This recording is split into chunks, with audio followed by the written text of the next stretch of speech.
वाक्य बारीक आहे का? ज्याचे मित्र चांगले त्याचा संसार चांगला, ज्याचे मित्र खराब संसार खराब.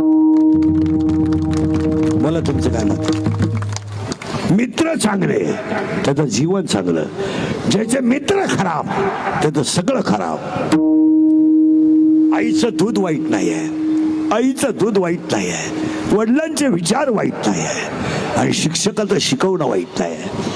अजून जगातल्या एकाही आईनं मुलाला वाईट शिकवलं नाही, एकाही वडिलांनी मुलाला वाईट सल्ला दिला नाही, आणि एकाही शिक्षकानं अजून वाईट शिकवलं नाही.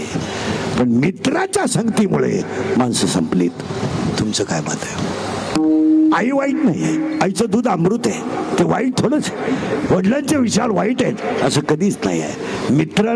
मित्र वाईट आहेत म्हणून आपण वाईट आहे. तुमचं काय मत आहे? 60% लोकांची जिंदगी मित्रांमुळे बर्बाद झाली.